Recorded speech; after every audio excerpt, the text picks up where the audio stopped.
Good morning, everybody. Happy Friday from Awesemo.com. This is the NFL betting show, which includes college football, because that's what we do here. Myself, Ben Rasa, here with Julian Edlow. Sir, happy Friday. We made it a little late, couple technical difficulties, but we are ready to roll. We are ready to roll. It's a somewhat happy Friday morning because I went to bed thinking that Tulsa was going to lose in regulation and wake up to a miraculous overtime victory, which I needed to help me make back my money from my Kyler Murray props. So I want to ask you about both of those. So real quick, Tulsa, I also bet them. It was a weird game. You can look at it two ways. One, they needed miraculous plays to steal it. A pick six in overtime, a Hail Mary.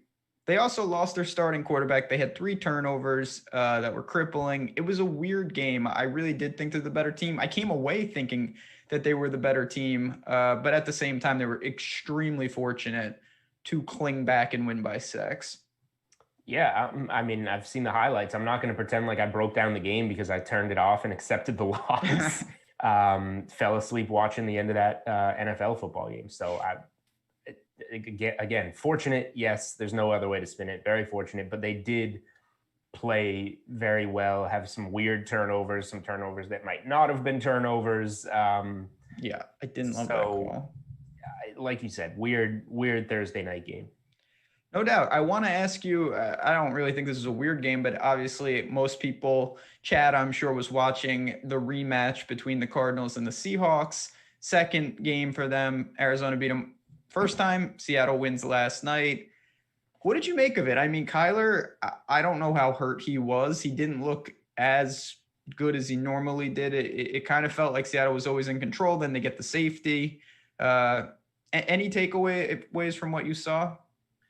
That game went close to how I expected, except Seattle contained Murray a little bit better than I thought. Yeah, so I leaned to the under. I didn't play it before the game, but yeah, the divisional matchup, 2 6-3 teams playing for the lead in the division. The second time around, we're getting late in the season on a short week. Huge total at 57. Totals of 55 and more. The under was 10-5, now 11-5 this season. I didn't play it because the two teams are so good. But once I watched a little bit of the game, once it was 7-7, the live total for the first half was 28.5. So you need 3 scores there. So I played that. The total in game got to 55.5. I thought that was reasonable enough to go a little bit on the under, and that wound up working out. So it was a good game, I think, to watch in game and get some stuff. In terms of Kyler, the rushing prop got crushed. I think he finished with 15 yards. He'd been getting so many every week, wasn't even close. Maybe this gets us a depleted number moving forward, and I expect him to bounce back. The one that I was really disappointed in was the bet to score. He had 10 touchdowns in 9 games going into last night. He had 2 multi-touchdown games. He had only 1 game where he didn't find the end zone. They use him so heavily in the red zone.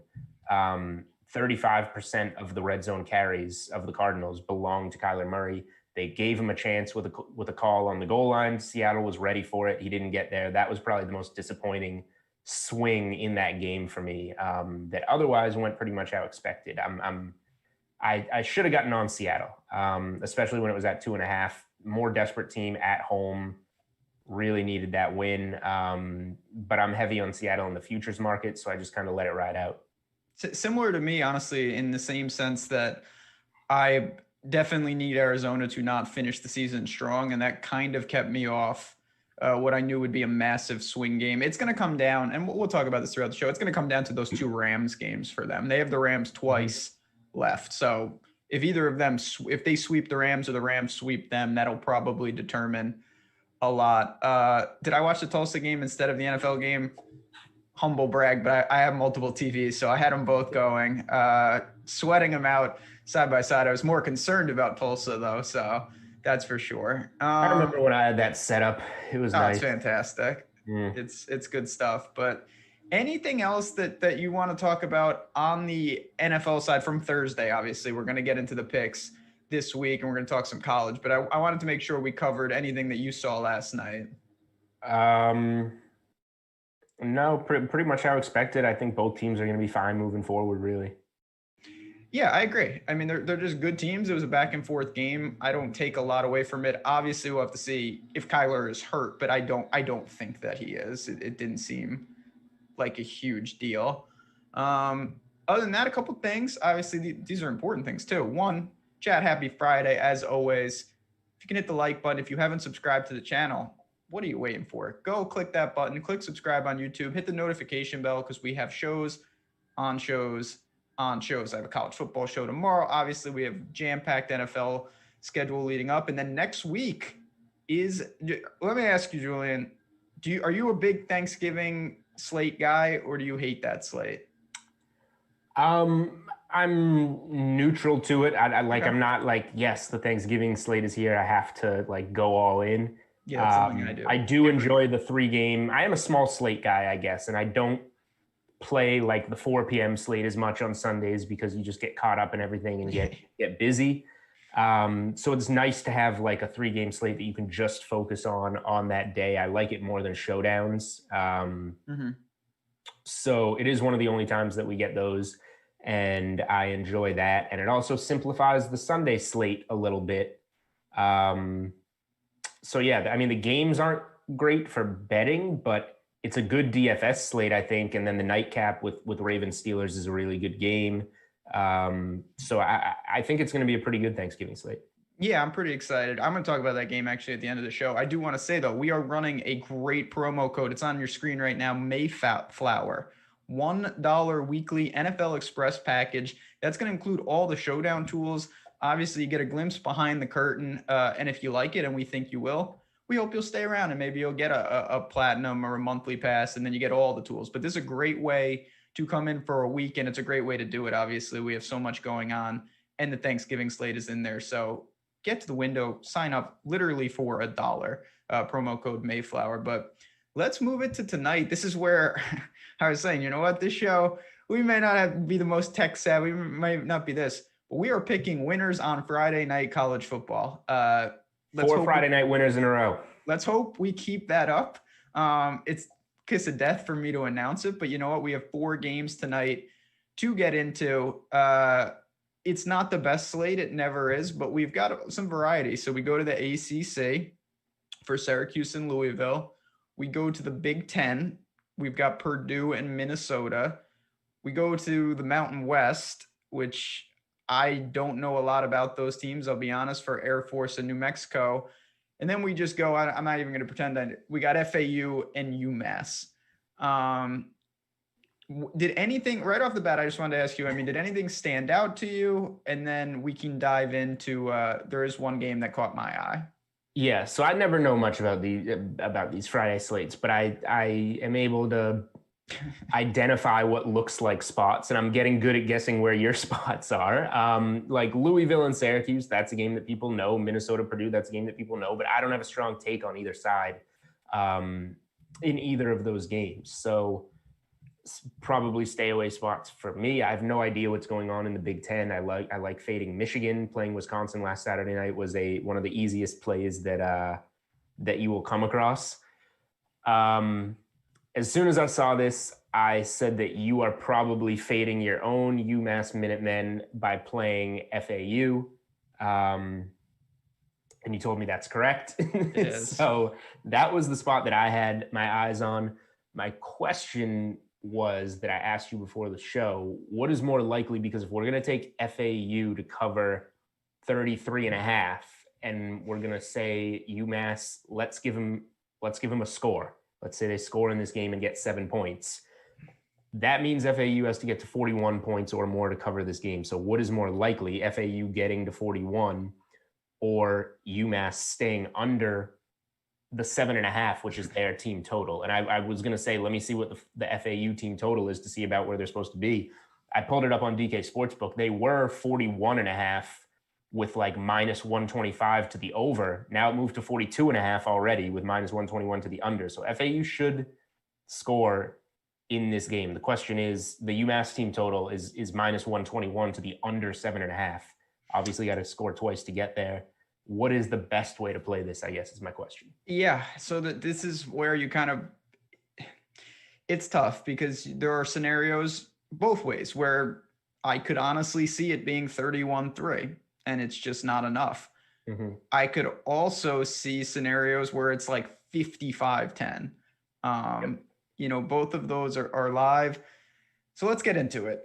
We'll start with UMass, who they don't deserve airtime, but it's a product of playing on Fridays. So they're averaging 5 points a game. That's not good.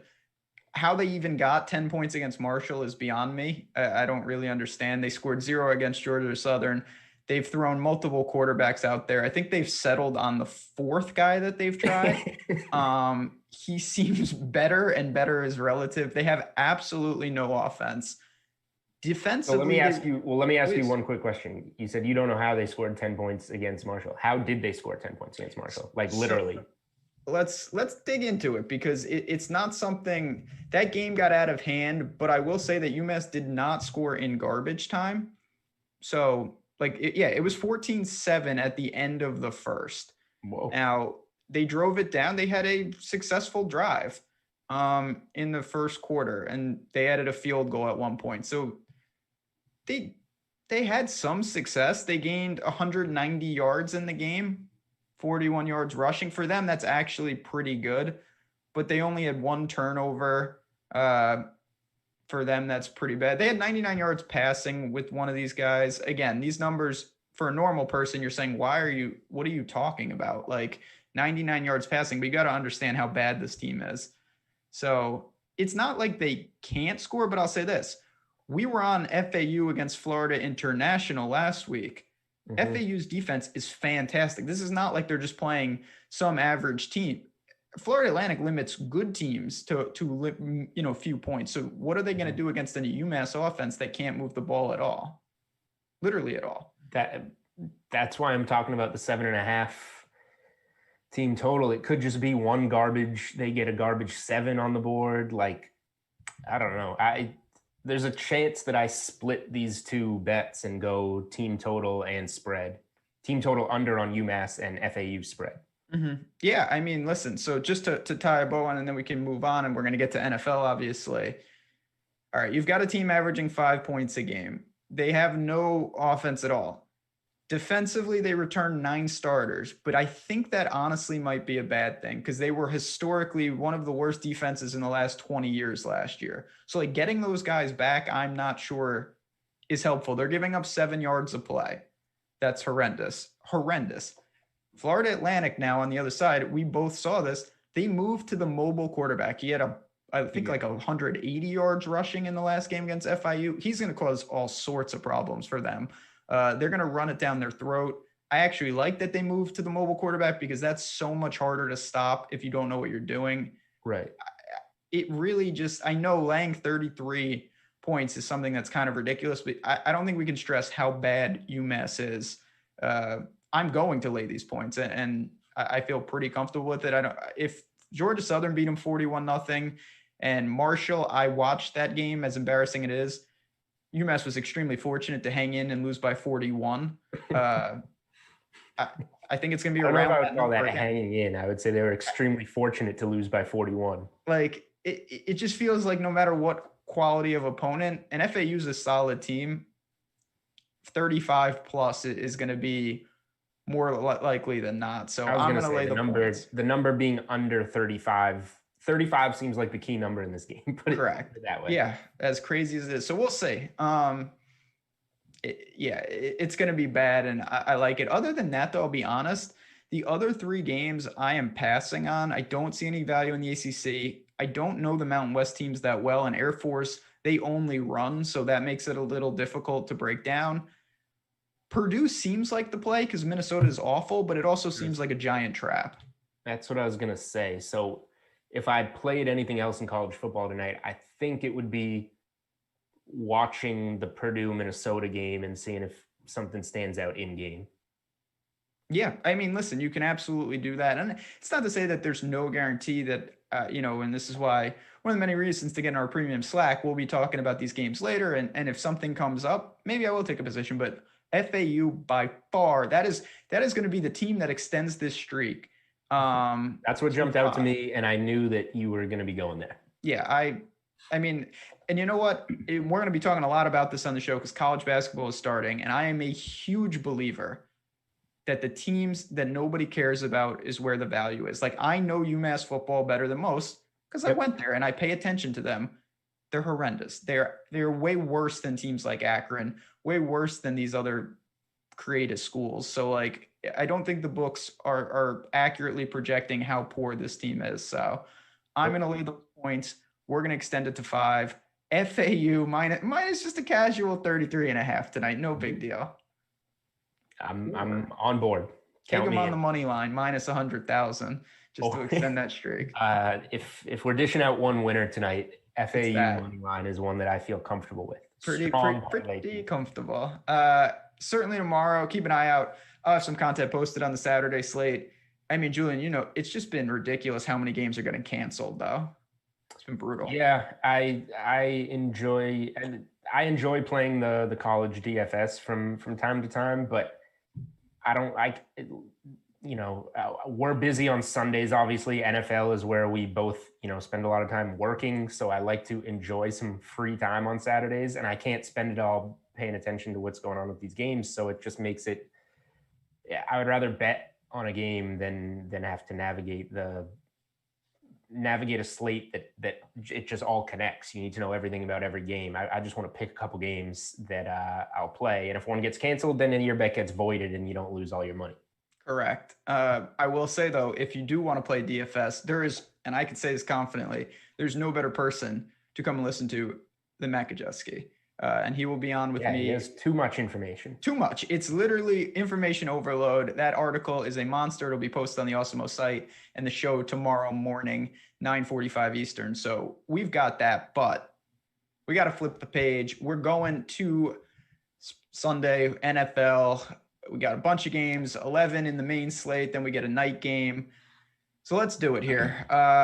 There's a lot of course, this is the time of the year. These are big time games. You get divisional ones like we saw last night. You've got the Saints and the Falcons are playing. The Chiefs are looking to avoid the sweep. That's the night game, and we'll get there.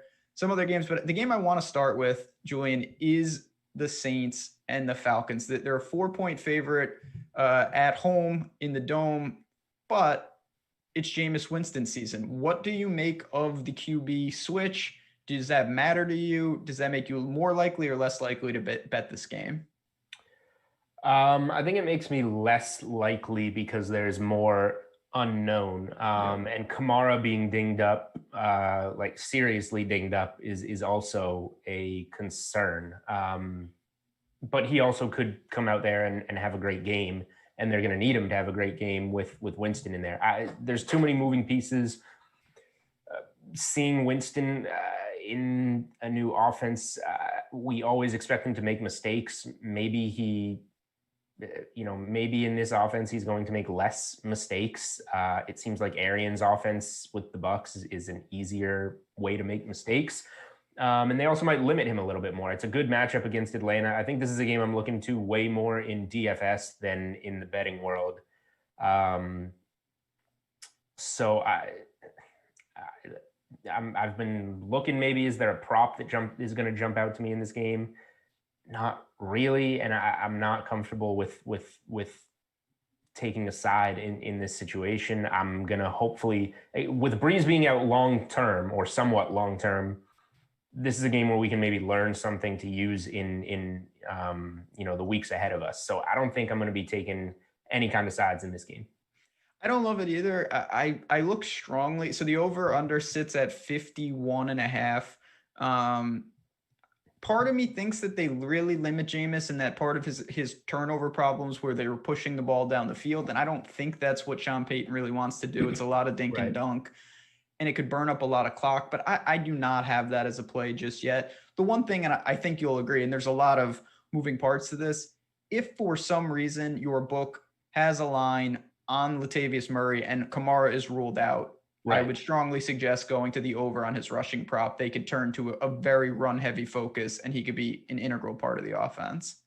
That is a no doubt receptions as well. Absolutely. Rushing yards, receptions. If you get standard prop lines on Murray and Kamara doesn't play, then you just lock all those in. And if you lose them, you just say, I got great value and it didn't work out. No doubt. You talk a lot about that, particularly in the NBA. Like when a guy goes down, everything is skewed and you can take advantage of that. This would be a situation like that. NBA, by the way, that I'll take 2 seconds to say that with the short season, obviously we have some teams like that haven't played since March, so they're going to be rearing to go. But some of these teams also just finished playing, and there's going to be random load management popping up where the props come out and an hour and a half before the game, a huge player isn't playing, and you can very quickly get in on all the rest of the players' props. And like, just for example, when you take a huge piece out, I remember one game last year, Karl Anthony Towns didn't play like an hour before lock, and I just bet Teague, Wiggins, and this was when Wiggins was still there, and somebody else, 3 players point prop overs, all 3 hit. That's the type of stuff you can do with this type of news. Not that Kamara is necessarily going to be the same way, but it just works perfectly in basketball. Yeah, and listen, that's something we're going to have plenty to say about NBA.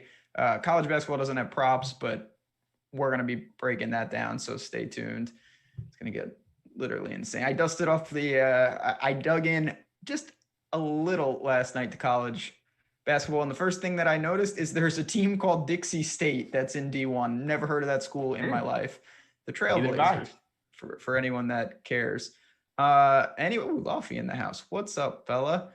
Let's keep it moving, though. So we've got now a bunch of games that are starting to separate in terms of spreads. And this is where you talk a lot about teasers.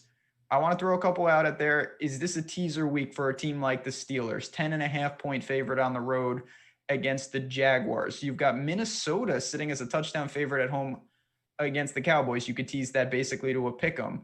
Packers Colts is around to pick 'em. Chargers against the Jets. That's another game, 9.5-point favorite. Are you looking at these big favorites as teasing them down? Or are you looking at teasers at all? So I've somehow become the teaser guy, like in a lot of on a lot of different platforms that I'm on. So people have been asking me about teasers this week, and everybody seems to like them, and I'm not in love with them this week. Normally, I'll pump out teasers and say these teams. Like, if one jumped out to me, I do think the Vikings should take care of the Cowboys. And we'll get to the Sunday night game, but I do like the Chiefs a lot. So, like, if you money line parlay the Vikings and Chiefs, you're getting like -150, -160. Whereas if you tease, maybe you buy a half point or a point, and you're more around like -130. So you're getting a much more reasonable price. If I made a teaser this week, I would probably do a 6.5-point teaser that gets Minnesota to -0.5 point and the Chiefs to -1.5 points. The Pittsburgh spot, they're going to be a popular survivor if people still have them alive. My concern, and I think they'll win, but my concern is Jacksonville just played Green Bay really tough on the road. Pittsburgh is getting through a stretch of Dallas where they could have lost that game, Cincinnati, and now Jacksonville. And the look-ahead spot is to the Ravens on Thanksgiving night in a massive, massive game. I think Pittsburgh could be a little sluggish in this game, so I'm not going to be backing them in any way. I'll just say, but one of my 2 NFL spread bets this week is Kansas City. I got it at 6.5 before all the Vegas COVID news. If it gets back under a touchdown, I love it. I don't know if I want to play it at 8. But as a potential teaser piece in there, if it goes to 7 or whatever, I think that the Chiefs are very safe. And when we talk about that game, I can give out plenty of numbers. I do have a Tulsa and Chiefs teaser that also stayed alive last night, along with the -5.5, which I'm very grateful for. Very classy. Yeah. So digging into that Chiefs game a little bit, if we go, and obviously on the show, a lot of times we display it, not today, but you go into Odd Shopper, which you should be doing to shop for the lines, but you click on that game page, you see that, and no surprise, majority of the money and the tickets are on the Chiefs. I think that's to be expected. That's why this line crossed through 7. I'm pretty comfortable with it. I cannot see them getting swept by the Raiders. COVID issues aside, I just think that the Chiefs play very well. So this is something, one of the great features here, if you sign up, set those notification trackers. If this spread moves, you get an alert. Because if it ever, for some reason, climbs back under 7, I'm going to look to hit the Chiefs pretty heavy. Well, I think that as guys get ruled in on the Vegas defense, it could come back. I don't know if we're going to see 6.5 again, but 7 could be realistic. And the Chiefs, revenge game for their only loss earlier. We know how amazing they are against the spread in the division. They're even better against the spread on the road in the division. Andy Reid off a bye has been a great trend throughout his career, even in Philly. This was a matchup last year, the Chiefs haven't been playing that well going into the bye. So I think they're going to come out a lot stronger.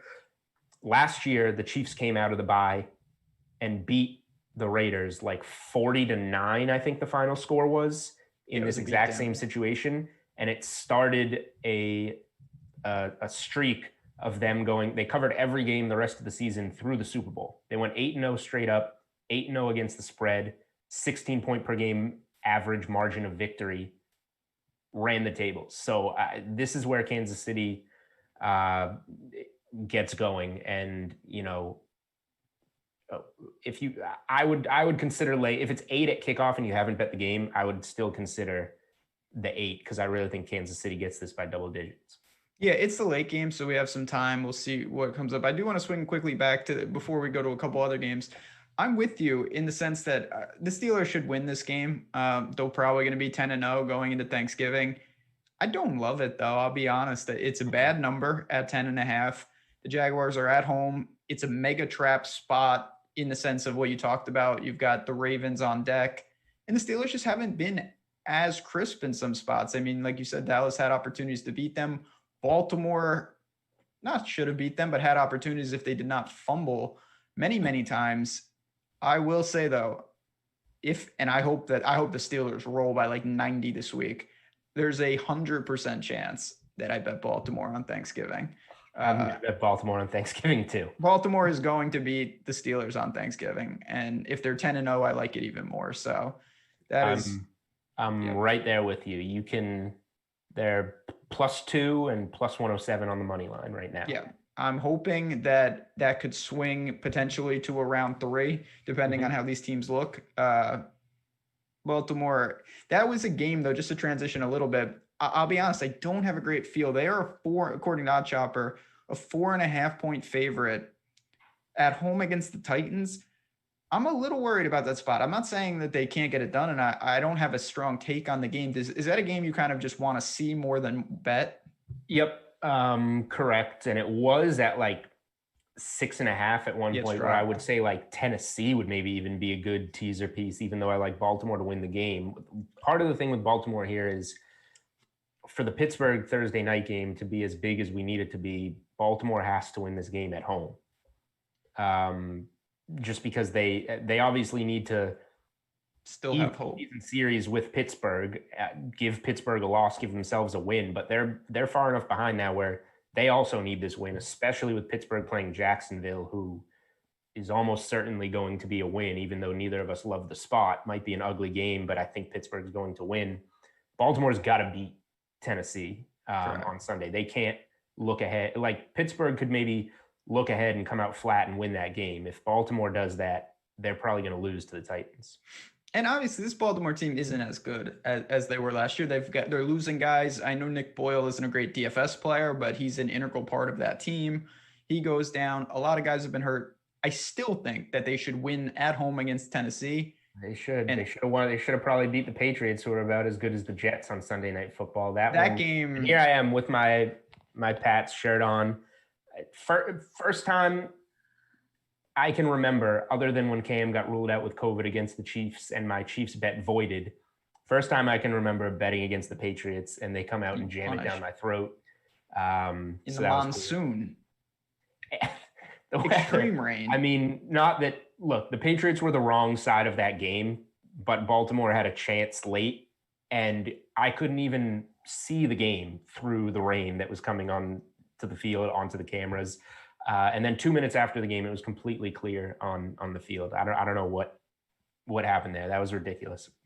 It was bad. All right, moving on. We got a couple more games. We'll get into some Survivor. We'll give some hot takes. I'll tell you though, I mean, I'm a college guy, so like FAU to me is better than all these bets that I've got. I really like them tonight. Let me actually, one quick piece. I don't know if this does anything for us, but Myles Garrett is like home sick, so the Browns are being cautious and putting him on the COVID list. So he is out Sunday against the Eagles. That game didn't talk about that game. Didn't really pop to me to begin with. The Eagles, you loved them. I liked them last week, and of course, they go down to the Giants. Classic NFC East. Now the Eagles need this game even more, but the Browns are right in the playoff hunt. I would have leaned Browns -3 at home. Now I don't know. Garrett would be a huge piece of getting pressure on Wentz and giving him a really hard time. I don't think I'm doing anything with this game. I don't know if you've got anything. So I don't have anything on this spread. It's two teams that for whatever reason I bet more than I should. I'll say this though. I do think that there could be some value in looking to the Browns offense, particularly the passing game and props. They've played in back-to-back hurricane wins. Right. And Baker's numbers are non-existent, but what's he going to do? He can't throw in that. Agreed. I think that's depressing the line a little bit. And that's something I'm going to keep an eye on as these props trickle out. They can have success through the air against the Eagles, no doubt about it. And just coming off two games where they were unable to throw, I think is skewing it. I like that stance there. And I bet right before kickoff, I bet the under in both of those games. Now, I also decided to get in on some Browns -3.5 last week, and Nick Chubb did us dirty. But the unders have gotten there the last couple of weeks. Yeah, they have. And I mean, again, that's just a product of what's been going on with that weather. So it's a tough game. I still think that the Eagles are going to win the East, but they could have wrapped it up basically last week if you just beat the lowly Giants. Now they got a battle. So they're not making it easy on themselves, and we would not expect the NFC East champion to make it easy on themselves. It's gonna be a grind. It really is. What do you have anything else on 1 o'clock? Because I don't know if I have any spreads I'm playing, but I have some props that I'm probably going to look to. Okay. You got some. So the only other game that I really wanted to ask you about is how, and it's really just kind of a conceptual question.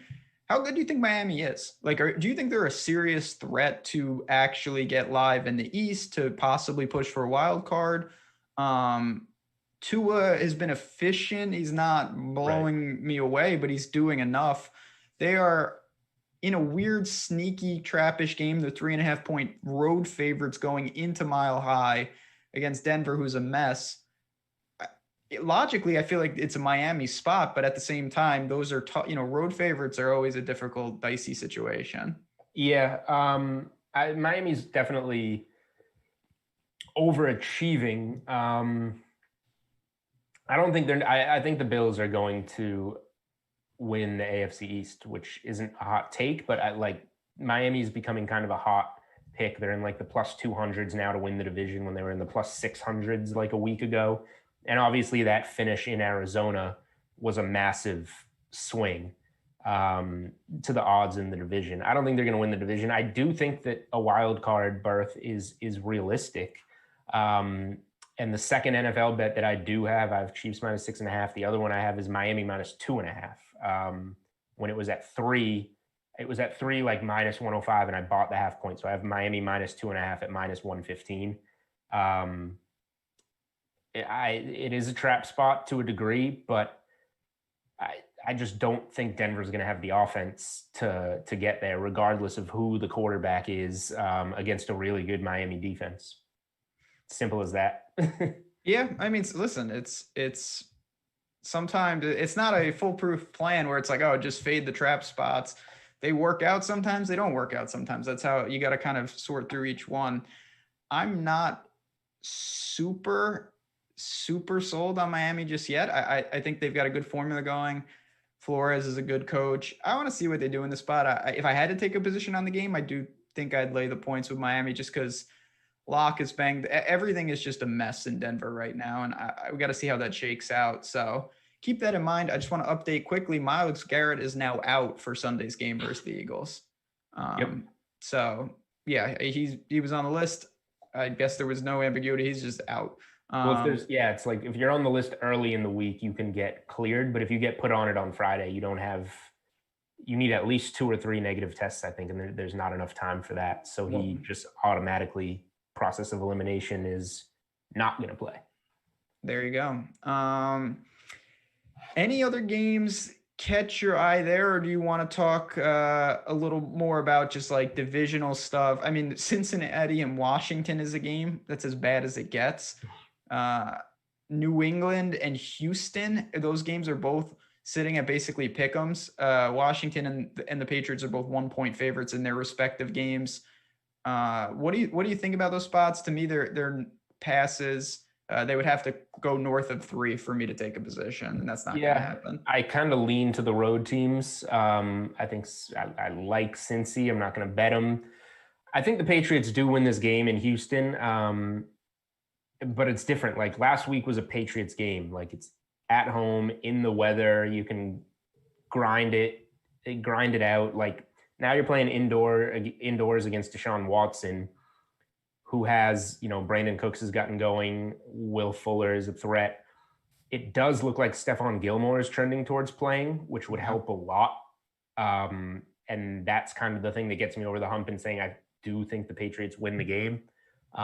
Gilmore being in to play presumably Fuller and some Cooks, I think that's going to be a huge help for the Patriots. But what I'm more confident in, I think one of my favorite props of the week is going to be, assuming it's at a reasonable number, is going to be Damian Harris rushing yards. Houston's defense is awful and they cannot defend the run. Last week, granted, Cleveland couldn't really pass because of the weather like we talked about, but they gave up 100 yards to Nick Chubb and 100 yards to Kareem Hunt in the same game. Harris has 300-yard games since he came off IR. He was fantastic against the Ravens. He had, I think, 22 carries. The Patriots are going to lean on him. Fresh legs in that offense. So I expect Harris to have a huge game. I think that's better than taking any side in this game is going to be the Harris rushing prop for me. Yeah, listen, he's shown some signs in New England. They haven't had the luxury in some games to be able to lean. I think this is a spot where we could see a pretty traditional game script of like New England gets up and they lean on the run, and that's what they do. So that's what they really want to do. They want to do that exactly right now. In DFS, we'll be talking about him this weekend. He's somewhat interesting. He should see the volume, but okay. I want to dig into one last game, and then I want to ask you a couple questions about some futures and whatnot. But this is a big game. It's not a division matchup. It's nothing like that. It's the NFC North against the AFC South. But these are real teams in the Packers and the Colts. It's in Indy, 1.5-point favorite for the Colts. Green Bay's coming off, obviously, a disappointing win, I guess you could say. Mm-hmm. Indianapolis is pretty good. They show signs. They're a contender in the South, no doubt about it. What do you make of this type of game? Where do you see these teams are at? Is Green Bay that good? Kind of break this one down. So there's the trend where Green Bay, the last 12 times they've failed to cover, they have covered the following week. So they are a great bounce back team. At the same time, the Colts are at home. They have a very good defense. They've been off for 10 days going into this one because they had the Thursday night road victory in Tennessee. I'm going to stay away from this one. Like the numbers, I guess, point to the Packers for me. But the only defense that's similar to this that Rodgers played this year was at Tampa. and they got absolutely stomped in Tampa. So maybe Aaron Rodgers and this offense are a product of some easy matchups for the first half of the season, and they're still good. They're just not quite as good as we think they are.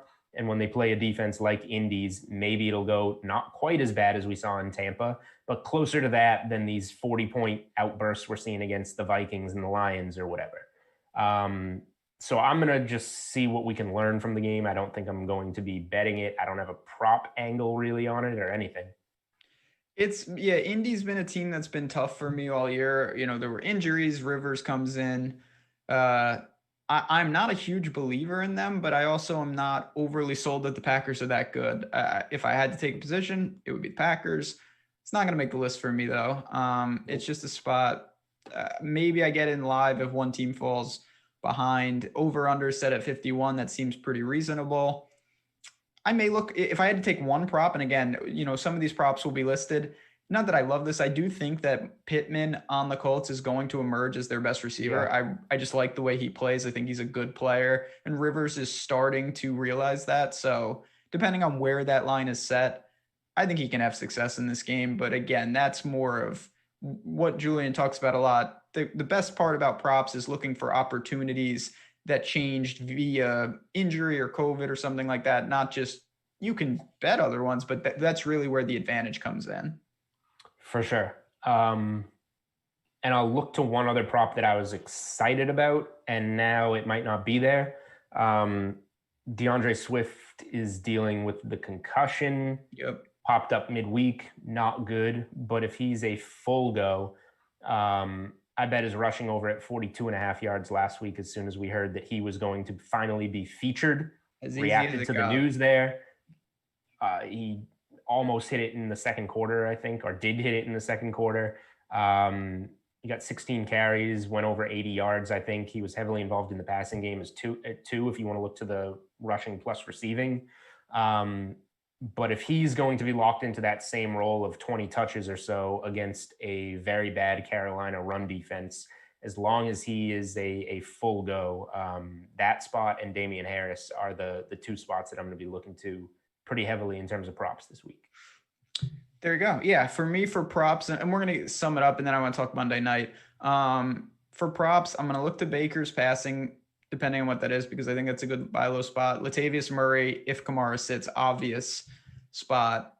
In terms of the spreads, though, we threw out a lot of games, and this is a week. Listen, as much as it's fun to say mega lock, 10 games, I love them all, I really don't like that much in the NFL this week. I think if I had to give my favorites, it would be the Chiefs.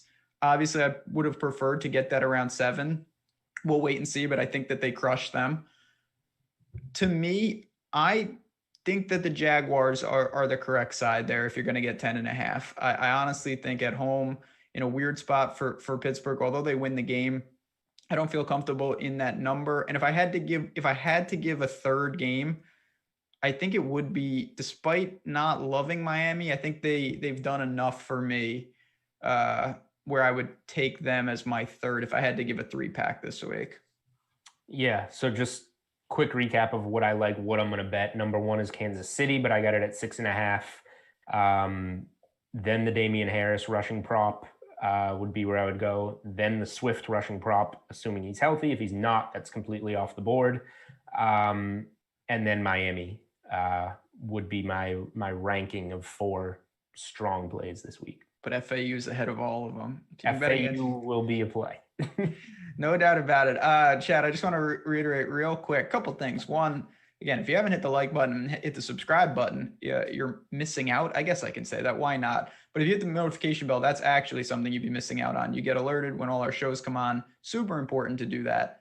Also, as it says on that screen, promo code, once again, Mayflower, $1 weekly NFL Express Pass. You get in the door for $1. It's going to include all our Showdown tools. Those Showdown, I know Showdown is not the most glamorous thing, but you know what's glamorous? Winning an obscene amount of money on one game. And it can happen. It really can. It's crazy. I was not a fan of it, but I find myself playing more and more because there are some edges in there. So no better time to go and do that. But we do have one game left. I think we can steal some time because with Survivor this week, we can get that out of the way. I think it's pretty clearly the Steelers. And if you don't have them, it would be the Vikings to me. Anyone else catch your eye for Survivor? I would probably go Vikings. Okay. You could go Chiefs if you still have them. That's true. Yeah, I don't in my my mock Survivor that I'm doing, the article, I don't have them left. Right. If you have them, you could also save them. They'll be good spots. I probably would go the Vikings at home. The other one, I don't. It's bad because I don't trust the team, but it's a great spot to use them just like the Vikings and get them out of the way. Is you fade the Jets with the Chargers. Yeah. So Chargers and Vikings would probably be the two spots I'm looking, because those aren't great teams, but we think they're both going to win. And that's the key to Survivor. Obviously, it's easy to take the biggest spread every week, and A, you're not eliminating enough people, and B, in a couple of weeks, you're going to have nobody left, and you're going to be forced to take like an underdog potentially, and that's where it gets very dicey. So getting rid of Minnesota, also a very viable route that I would consider. Last game, though, this is a huge game, big playoff implications. Monday Night Football, Rams, 4-point dogs going into Tampa. It's great game, a 48-point total. I don't know what to make of the Rams. I've said that frequently. We've talked about it at the beginning of the show before we even got to the NFL. Rams could have finished in the basement of the West, or they could be the winners of the West, and it still looks like that's almost the case. How do you break this down, or are you just riding your Tampa futures? All aboard the Tampa futures for this one. I'll be rooting for them, but I don't have much of a take on the game. I think Tampa should win the game. But I don't see much of an edge here. There's still a 48.5 on the board on Odd Shopper, where everywhere else has come down to 48. I would say I lean to the under. These are two pretty good defenses, two good defensive lines, and two quarterbacks that do not like being under pressure and do not move all that well under pressure. So if you made me play one thing on this game, I would play under 48.5. And I think Tampa wins, and I'll be rooting for Tampa to win, but I won't have anything there. Yeah, it's a pretty even matchup. The majority of the tickets are actually on the over, which I kind of like to see, because the over-under has been dropping. Despite that, could be a little reverse line movement, nothing drastic or anything. But you just look at these teams. There's really no like glaring stats that stand out. Obviously, Tampa is a strong run defense. They always have been, but the Rams don't live and die by that. They have multiple backs. Cam Akers, I think, is becoming more and more part of that offense. They've got a ton of weapons on both sides. I do want to see, I don't want to overstate it, but losing Whitworth could play a role if They can't protect Goff. You mentioned Goff is at his best when he can relax. Sean McVay's giving him the calls and he gets the ball out. If he's under pressure, it's going to be a long day for the Rams. So that's something to keep in mind. This is actually, I think, a pretty good, and there's a long way. But maybe Hill gets more plays than usual. I tend to agree. I don't think seeing him starting would be a little much. Yeah. I'll ask you one question before we get out of here. Sure. Are you going to bet anything on Thanksgiving other than the Ravens? Because I might have one thing. No, for me, the floor is yours. I really like the Ravens, depending it sets up. Like, obviously, if the Ravens lose by like 40 to the Titans, not great. But I probably am going to be betting the Ravens pretty heavily. What else? Are you betting the Lions? Don't tell me it's the Lions. No. Okay, no game, no side, no total. What I will look at is, I said I'm backing Swift on the rushing prop against the Panthers. I hope we get the chance to do that. Whether we do or don't, hopefully he is healthy in time to face the Texans, who I'm backing Damian Harris's rushing prop against, and then I will go to Swift's most likely at home against Houston on Thanksgiving. So in some ways, almost, if he misses this game and stays fresh for Thursday, that makes me more confident in just going to the prop on Thursday instead, in what should be maybe a fair number, because he's coming off an injury against a really bad Houston run defense. Yeah, I mean, listen, his only problem is volume and Patricia. Like, if he's given the opportunity, he finally got the volume. And and there's no reason they shouldn't stick with him. Who knows? But absolutely, Swift is certainly a buy low candidate, and people are starting to notice, not just in DFS but in betting. So keep an eye on for that. Chat, we're gonna bounce on out of here, but like I said, stay tuned. 11 a.m. We've got Alex Baker, Josh Engelman breaking down some NFL for you. Obviously, we will be in Slack talking about a bunch of plays on the betting side of things. Don't forget about that Mayflower promo. And everybody, I mean, I'll see you guys, talk to you guys before this, but early, have a great, safe Thanksgiving to everyone who watches the show. We appreciate you guys. Really hope you enjoy that day, but I will see you guys tomorrow morning for the college football show. But for me and Julian, we're going to bounce on out of here. Good luck tonight. Go Owls. Let's get that done. And we will see you guys next week.